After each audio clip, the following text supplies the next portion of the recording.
এগুলো যেন রাস্তায় ভেঙে প্রতিবাদ করে দেখায় এবং ইসরায়েলি যত পণ্য এলাকায় ঢুকবে বিশেষ করে কোকা কোলা বা অন্যান্য আইটেম তারা তাদেরকে বয়কট করবে ইনশাআল্লাহ। আমি আপনাদের মিডিয়ার মাধ্যমে বলতে চাই, বিশেষ করে বাংলাদেশের মজুর চাহিদা অনেক বেশি।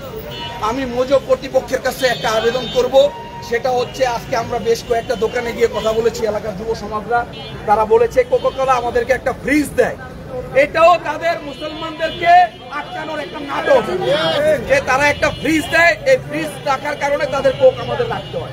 তাই আমি মোজো কোম্পানিকে বলবো তারা যেন ইমানি দায়িত্ব হিসেবে প্রত্যেকটা দোকানে মোজোর একটা করে ফ্রিজ দেয়, যাতে মোজো রাখা যাবে।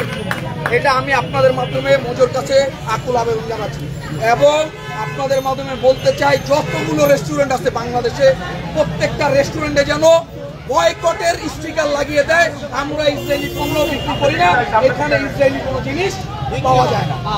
এটা আমাদের দায়িত্ব। আর একটা কথা যেটা, সেটা হচ্ছে আমরা মা বোন যারা আছে ওনারা অনেকেই জানে না যে ফিলিস্তিনে কি ঘটতেছে, কারণ আমরা পুরুষ মানুষ, আমরা বাইরে থাকি, মসজিদে যাই।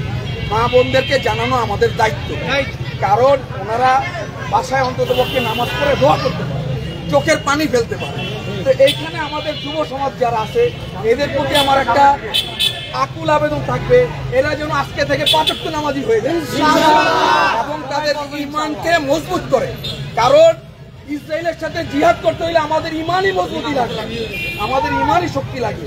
এই জন্য আজকে থেকে আমরা ওয়াদা করি এখানে যারা আছে আর গুনাহ করবো না, ইনশাআল্লাহ 5 ওয়াক্ত নামাজ পড়বো ইনশাআল্লাহ। এবং ইসলামের উপরে যেই আঘাত আসবে ইনশাআল্লাহ সেই আঘাতকে আমরা জান্নাতে যাওয়ার সুসংবাদ হিসেবে মোকাবেলা করব ইনশাআল্লাহ। মুসলমান কখনো কাউকে ভয় করে না।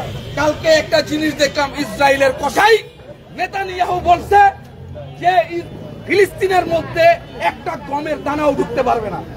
যদি ইসরায়েলের প্রেসিডেন্ট এই কথা বলতে পারে একটা গমের দানাও ঢুকবে না, আমরা বাঙালিরা আজকে থেকে প্রতিজ্ঞা করি বাংলাদেশে ইসরায়েলের কোনো পণ্য ঢুকবে না, কোনো পণ্যই ঢুকতে দেওয়া হবে না।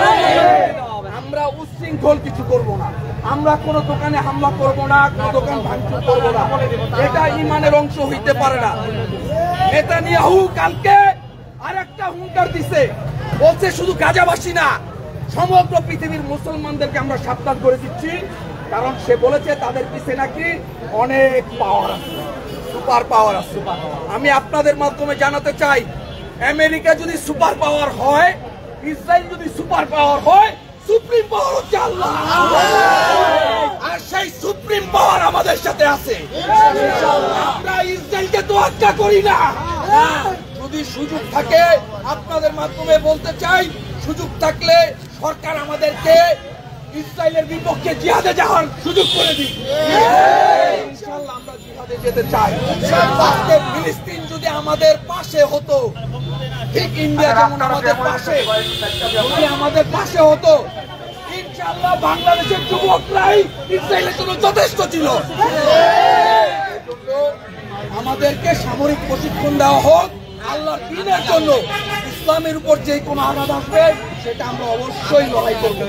আমরা আমাদের মা বোনদেরকে জানাবো, আজকে থেকে মা বোনদেরকে জানাবো, মা বোনরা যেন দোকানে যাওয়ার আগে আমরা বলে দিব ইসরায়েলি পণ্যকে যেন ক্রয় না করে।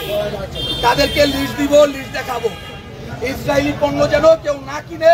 এবং প্রতিবেশীদেরকেও বলবো, স্কুল কলেজের শিক্ষার্থীরা তারা তাদের সহপাঠীদেরকে বলবে। এই জন্য আমরা আজকে থেকে একদম নিয়ত করে ফেলি যে আমরা ইসরায়েলের কোনো জিনিস ব্যবহার করবো না।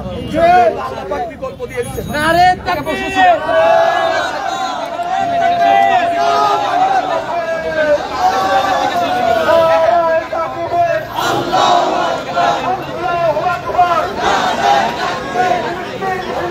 দর্শক এই মুহূর্তে রয়েছে ধানমন্ডির জিগাতলা এলাকায়। ধানমন্ডির এই জিগাতলা এলাকার ধর্মপ্রাণ মুসল্লি যারা রয়েছেন তারা কিন্তু এই মুহূর্তে বিক্ষোভ করছেন এবং এই মুহূর্তে কিন্তু আমরা দেখানোর একটু চেষ্টা করছি এই মুহূর্তে যে ইসরায়েলি যে পণ্যগুলো রয়েছে সেই পণ্যগুলো কিন্তু তারা কিন্তু প্রতীকীভাবে যাতে করে ইসরায়েলি পণ্য সবাই বয়কট করে সেই জন্য কিন্তু তারা Immigration to Canada.